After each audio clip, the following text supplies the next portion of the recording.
Welcome, friends. We are your hosts, Sandy and Wade, baby best friends turned husband and wife and business partners.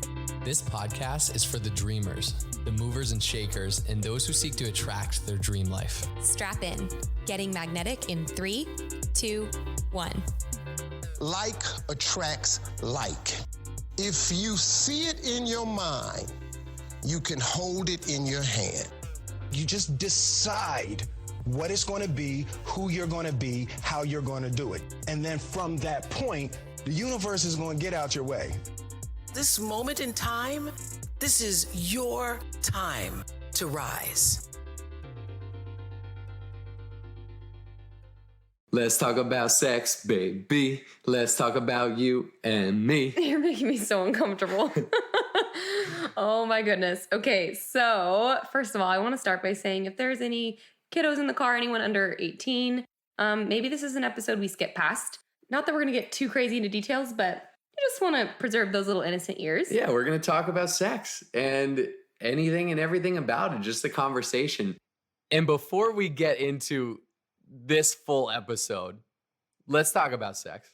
But let's talk about, okay, when you have sex, you're naked. Let's talk about looking good naked. You know, oftentimes people ask, oh, how do you get a six-pack? It's not in the gym. Guess what? It's in the kitchen. You got to get your nutrition down first. You want to look good naked, you got to get your nutrition down first. It is the number one thing in my mind, in my experience, that you got to master. And Sandy and I are gearing up to do a 30-day clean eating program kicking off Monday, January 4th. We're getting a huge group together to do it. We'll all be accountability partners. You're going to get resources. You're going to get shopping lists, recipes, meal plans, some epic products to help you build a healthy routine, to make it easier to build a healthy routine and to build a healthy lifestyle.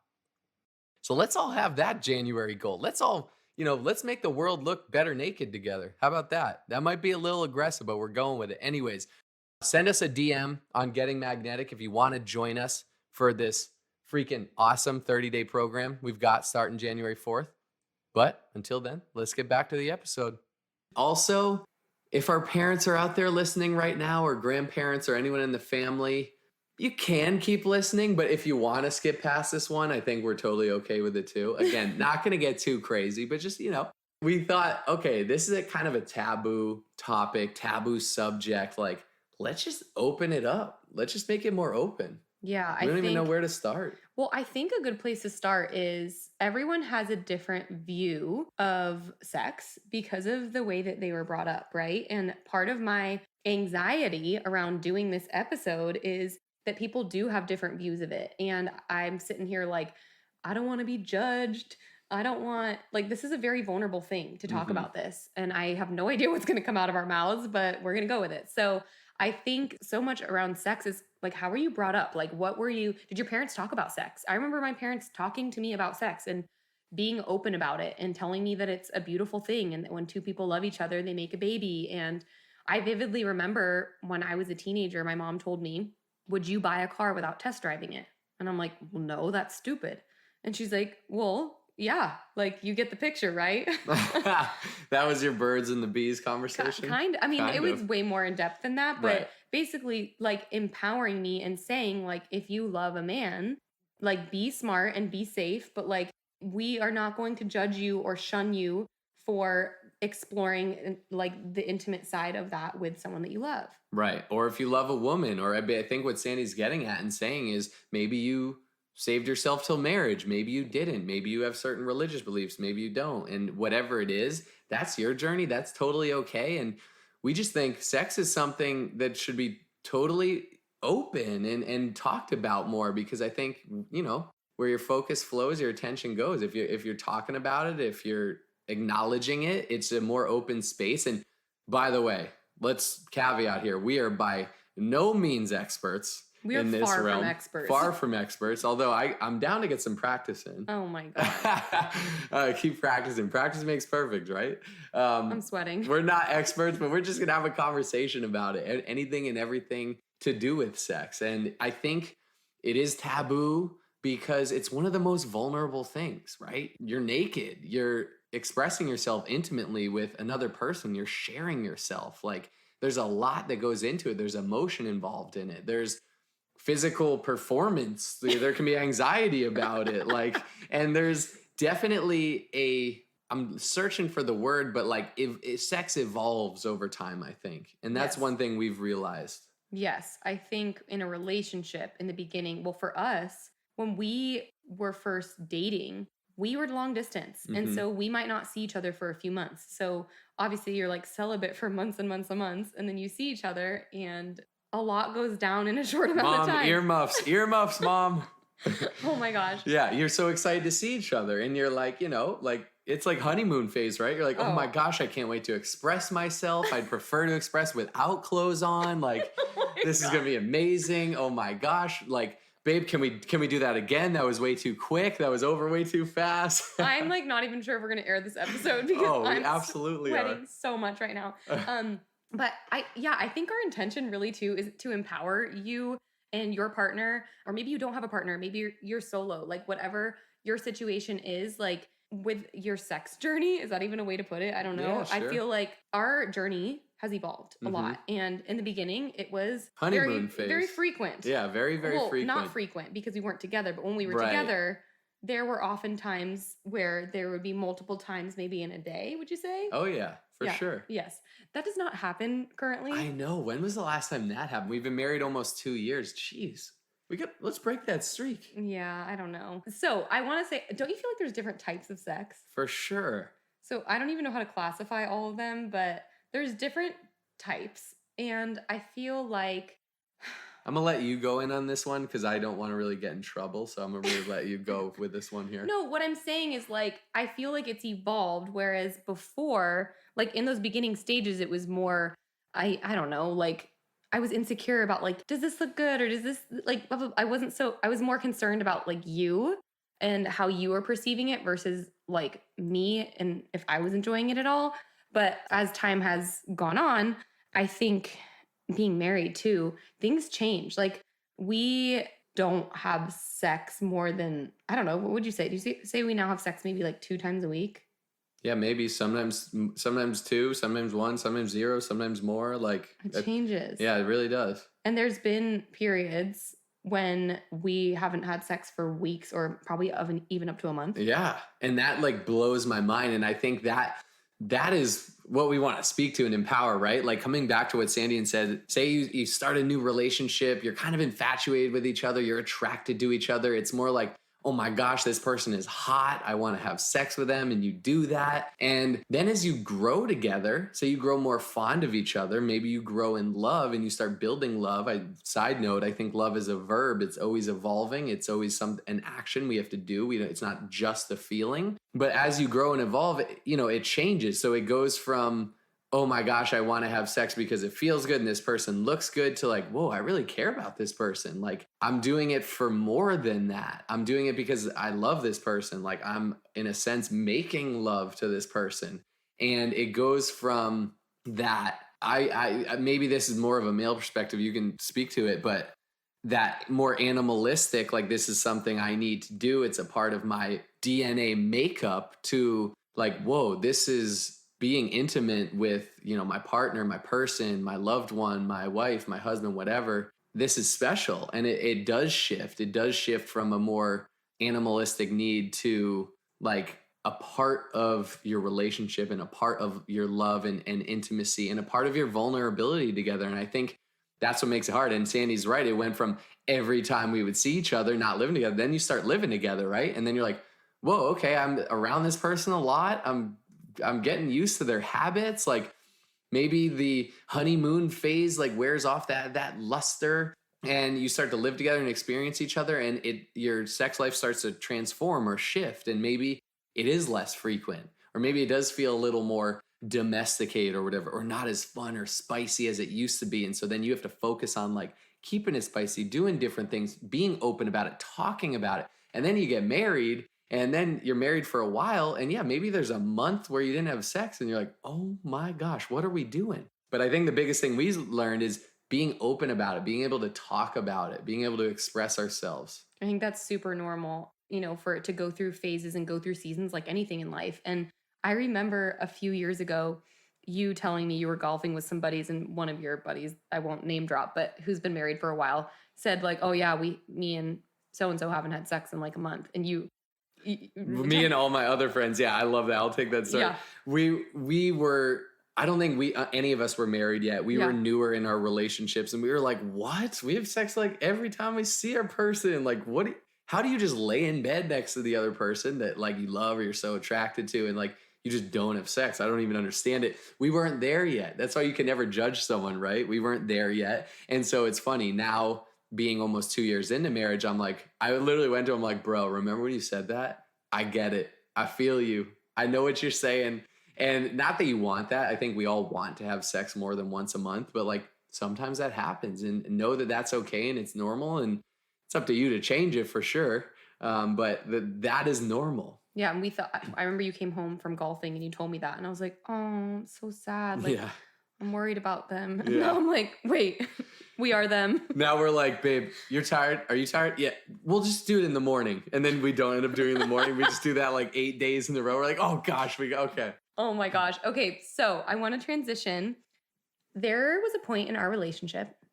This is going to be kind of vulnerable, and we might have to edit this out. I don't know if you're going to be cool with Are you this. about to like air out some laundry here? A little bit. Okay. So there was I'm a here for point it. where I thought you weren't attracted to me because we were having I called them issues in the bedroom, where I felt like you used to look at me and there would be physical evidence that you were ready to go.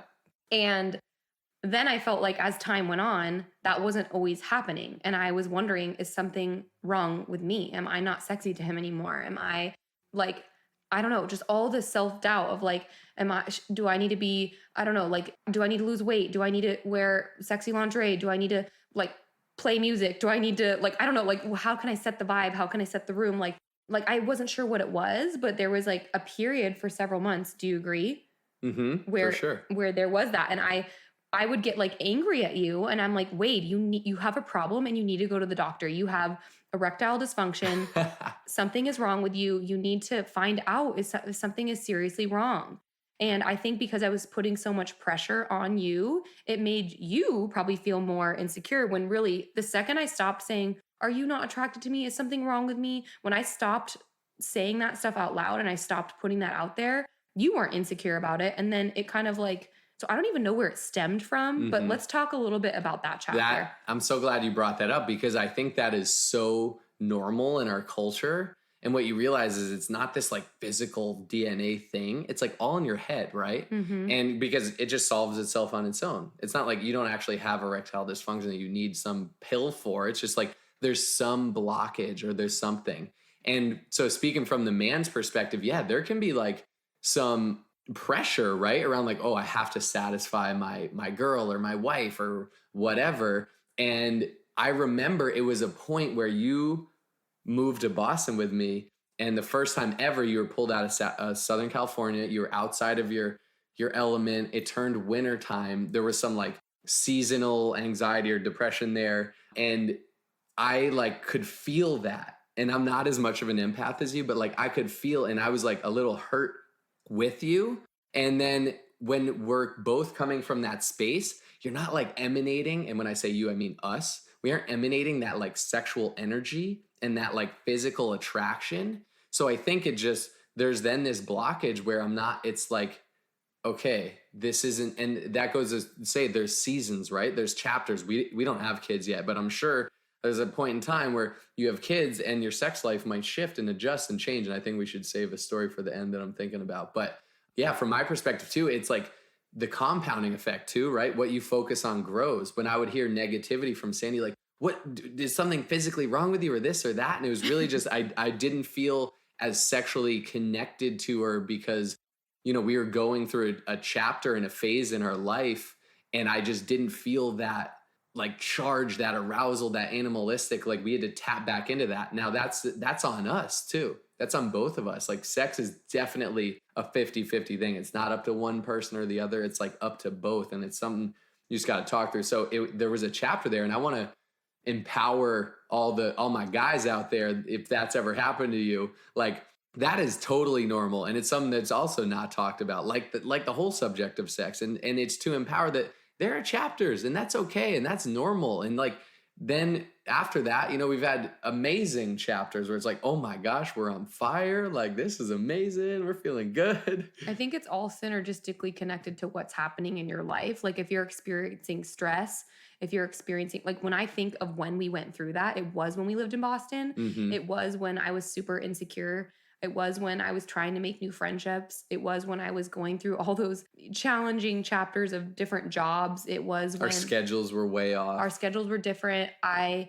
was not eating healthy. I felt like I definitely was heavier than I am now. I wasn't secure in my body. I mean, it was like this whole like accumulation of things that compiled together. And instead of like, it was easiest to like attack you, right? And be like, what's wrong with you? Like, well, you need to go to a doctor, like blah, blah, blah. When really it was like, let's talk about this. Like, we're going through a lot right now. Like, this is normal, blah, blah, blah, whatever. Okay. So I want to say too, actually, before we wrap that part up, it's also when you love someone, like you could look like anything and there wouldn't be a different level of attraction for me. Like I'm attracted to you almost like your soul. You're physically very attractive to me, but like even if you gained weight, you're pregnant, whatever, like I still would be attracted to you, maybe in a different way. But there's not this like, and this is just my point of view, there's not this like, oh, you're fitter or you're heavier or you're this or you're that. Say there's fluctuations in chapters, like there's not a loss of attraction. I think it is that like, where are we coming from energy and synergistically wise? I don't know where that comes from, if it's society, if it's stories I've heard from friends, if it's things I've seen on TV. But I think as a woman, we feel like responsibility a little bit for like, if things are not going the way they should, air quotes, we tend to take responsibility of like, oh, it's probably because I'm not showing up in this way, or I'm not this, or I'm not that. So I don't know if that makes sense. Yeah. Okay, let's transition. Do it. So Get it? I'm thinking we're going to Tulum this weekend. And I feel like when you're on vacation, sex is just different. Do you agree? Totally agree. Why is that? It's just, I think it's honestly like the physiological and emotional, like everything, the mind body is so connected. And it's like, you're going on vacation, you're more stress-free, you're just loving life, you're magnetic, you have magnetic energy, you just have a different energy about you and it emits, and you're, you know, that love is palpable, and it's like, ooh, let's, you know, we're in a tropical place, like, let's do it. I'm like, it's not my sheets, so I don't have to like do the laundry after. Is that messed up? I don't know. That's kind of, I think that's part of it too. Yeah. Okay, so that's true. And then what about, I feel like there's an energy around like when you turn the switch on of like, we're going to make a baby, that sex is different. I'm here for it. Do we agree? Oh, yeah. That's So- like new to us too. Like It's that new to just us. started. That chapter just began. It's new to us. And that type of sex is, it is. Like I'm shooting to score now. Like I'm pumped about it. I'm like, here we go. Even there's this empowering feeling as a male, like, wow, it's both, you know, you need the female and the male. It's like, I'm shooting to score. Like, let's do this. I got swimmers and they're about to swim. Oh my God. I got Phelpsies, baby. Wow. Okay. So I don't really know what else to talk about. Let's talk about foreplay.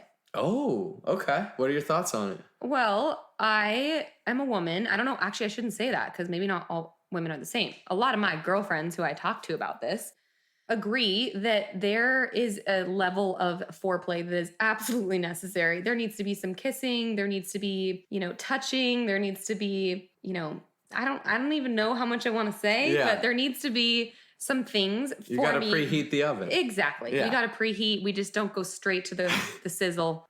And I think guys might be different. And we're just generally speaking here, and we're speaking from our point of views, but like guys can, you know, kind of be ready and go do it, whatever, and might not need as much preheating. It might be a quicker preheat.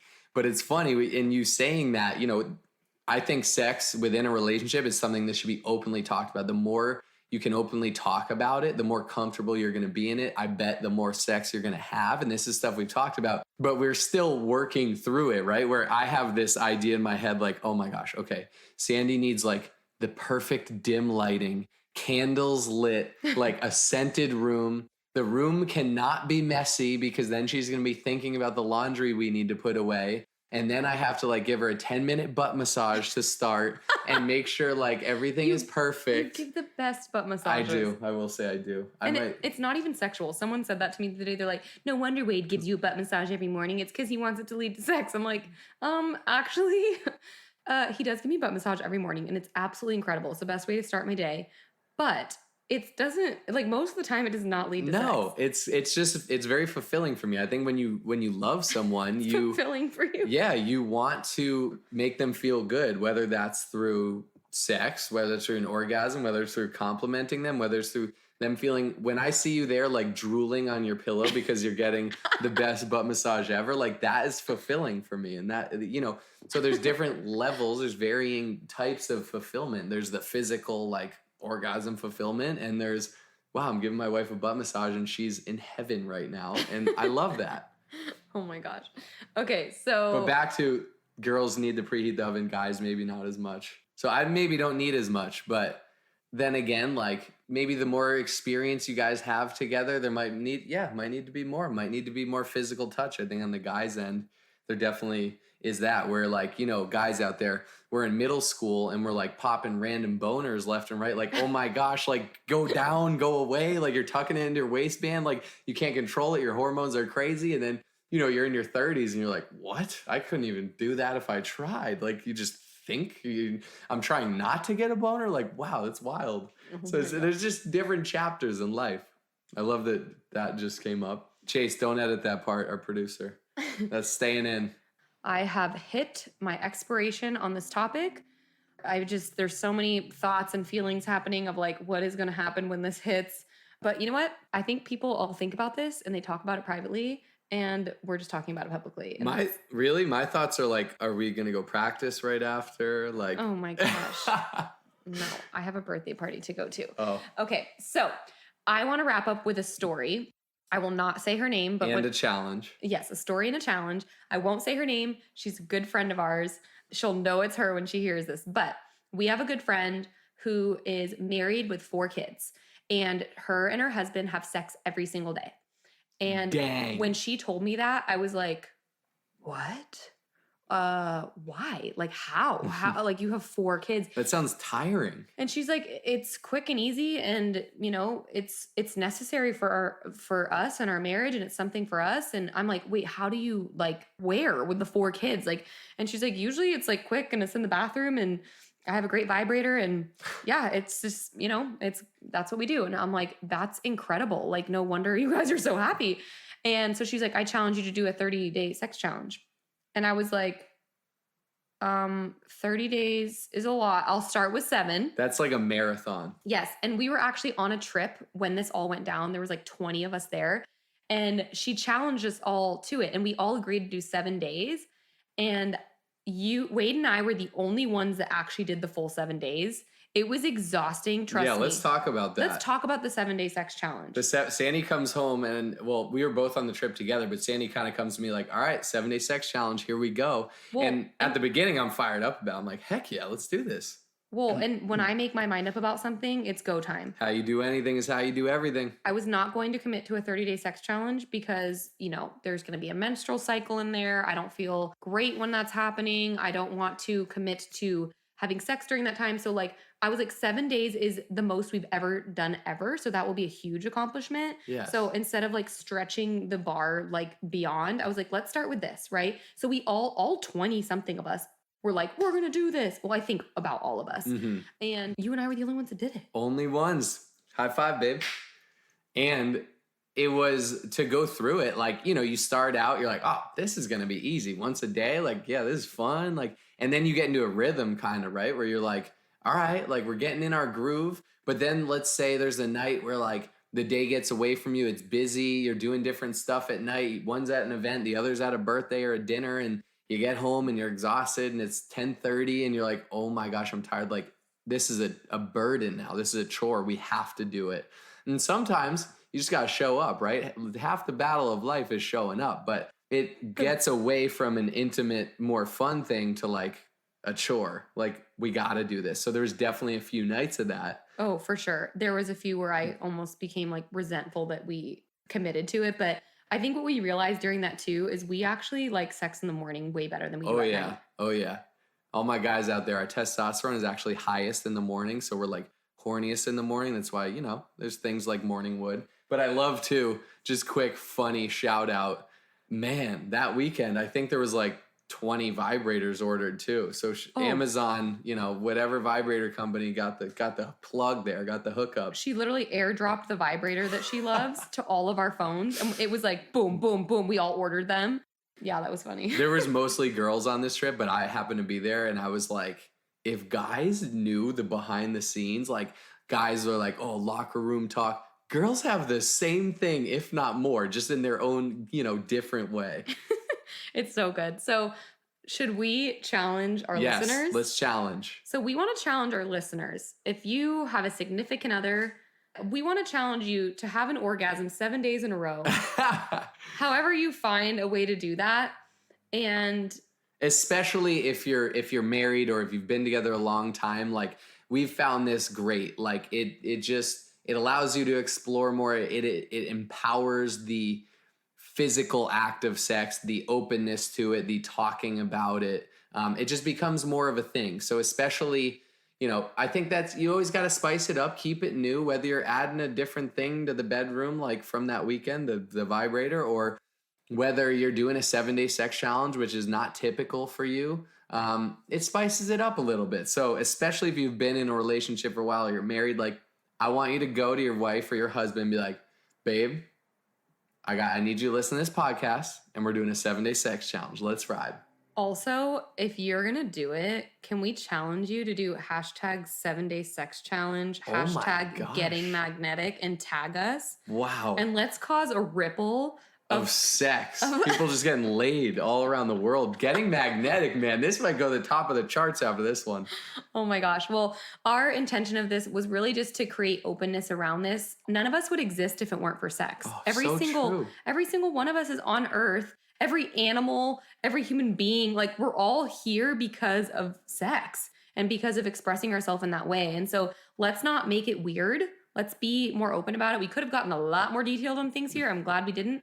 We just kind of kept it like more high level, but I hope that you related to some of this. I'll get messages from people being like, oh my gosh, you and Wade have the most perfect marriage. Like you and Wade have this and that. And it's like, it's funny that that's all they see, right? Like we do have a really great marriage, but we work hard on it. Mm-hmm. And, we realized there was an opportunity for growth in our sex life. For sure. And so when we heard about our friend doing that, we were like, that's something we should probably really do, because we've never done that before. And so, yeah, this is my little plug. If there's something you've never done, there's something that you're avoiding, do it. So join us in the 7-day sex challenge. Yes. And we're excited to hear how it goes. Yeah. How about just enjoy the next 7 days. I think it's gonna be fun. Bye. Bye. Only those that can see the invisible can do the impossible. So remember, you are magnetic.